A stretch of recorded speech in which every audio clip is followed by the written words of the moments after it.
Joining us right now to talk more about it and unleashing business is the administrator of the Small Business Administration, Linda McMahon. Linda, it's always a pleasure to see you. Nice to see you, Maria. Thanks for having me today. Thank you so much for joining us. And I know that we are just coming off of Small Business Week, where you went through lots of ideas for unleashing business in the small business area. Is it largely the tax burden that is stopping them from deploying new money into this market or not?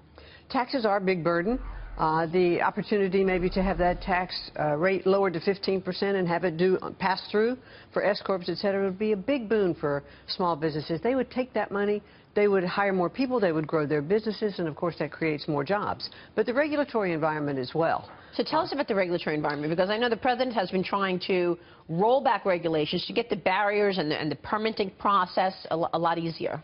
Well, absolutely. I mean, when it can take you, days and weeks to open a hair salon through all of the licensing and all of that, it's really tough.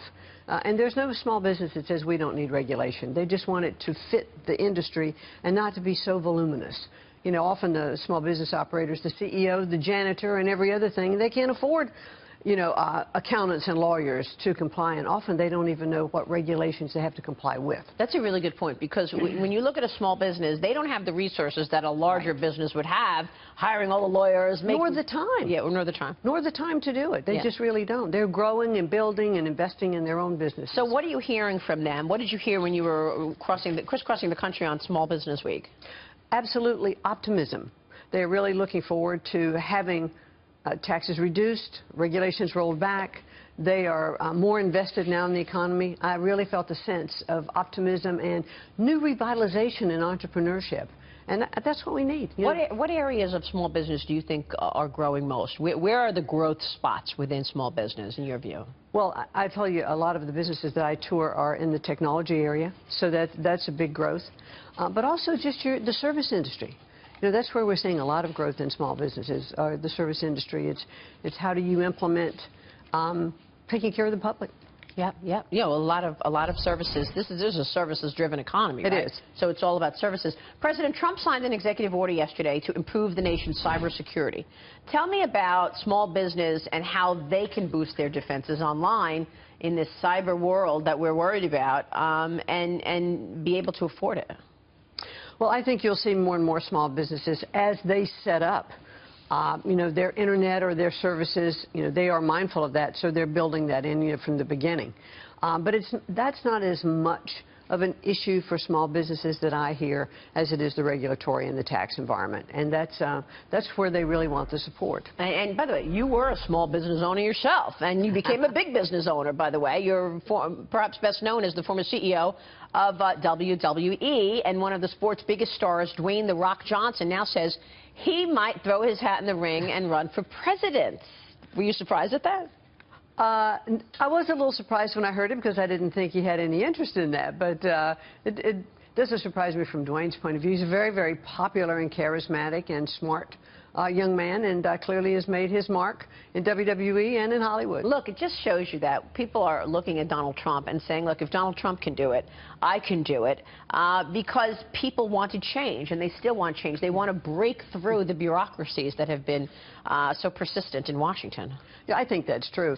And back to small business for a second, I was at the UN yesterday, and I addressed about 50 countries that had come to the UN, and basically small business was defined there as SMEs, small, medium enterprises. Okay. And around the world, the whole issue is getting small businesses launched, because they're the backbones of all economies. So in other words, you think that what America is facing right now in terms of trying to come up with ways to unleash the activity in small business, that's taking place around the world? It certainly is. In fact, we were there yesterday to launch the first ever big meeting, global meeting on June 27th that'll be in Argentina. So it was great to have that reaffirmation from global leaders around the world that we're on track with small business and we need to support them everywhere. Now, the President has looked at tax reform as doing just that. One of the reasons that he wants to do tax reform is that it will lead to growth, in particular growth in business, who will then fire back by hiring more people and investing in their business.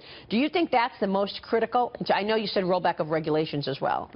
But I'll tell you that tax reform, because most of these small businesses are sub-S corps, they're sole proprietorships, and so they are taxed at the pass-through, of their income. So if instead of 15%, which the president is advocating, they're paying 44, 55% of their taxes, you know, they're going to take that money, they tell me, grow their business, invest in stronger marketing plans, hire more people. That's going to add to the economy. That's a huge thing. It is a from big 39.6 or 40% down to 15%. Sure, That's a huge savings. You have to believe that's going to trigger job creation. How do you make sure that you don't have anybody trying to game the system? And this is what I asked Stephen Mnuchin the other day, because you know, when you got a 15% pass-through rate, what's to say somebody might not say, oh, well, you know, look, I'm XYZ Enterprises and I am an LLC, just to get that 15% tax rate? I think there are always going to be people who are going to try to game the system, and I think we'd be foolish to think that that won't occur in some instances.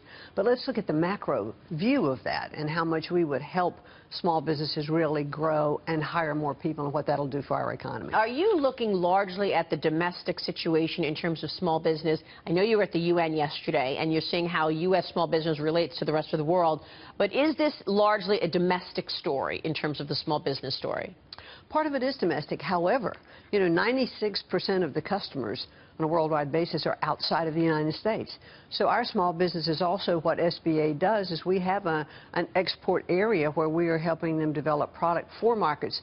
SBA doesn't create markets outside of the United States, but it really wants to help the companies who are here produce the product that can fill that pipeline. So what can you do at SBA to further that growth potential for small business? Part of what we have are our Export Express loans. Now, we don't loan money, we guarantee loans, but that does help money flow into the market for those businesses who are creating that product for export. Because one of the big issues is access to capital. Sure it is. And I can tell you also, Maria, what is just as important is the counseling aspect that SBA has, because a lot of businesses really don't know how to prepare their market plans. They don't know about the tax laws. They want help with understanding the regulatory environment. But they also just need help to understanding the international marketplace and what is available for them. So the counseling aspect through SCORE, Women's Business Centers, our SBDCs, I want SBA to be better known for all of the services that it has to offer. And it's interesting to see you're such a free markets person, and now you're working in Washington. You're not becoming a bureaucrat. No, I want to educate. I want to educate. Great to see you, Linda. Thanks so much for your service. Linda McMahon joining us this morning.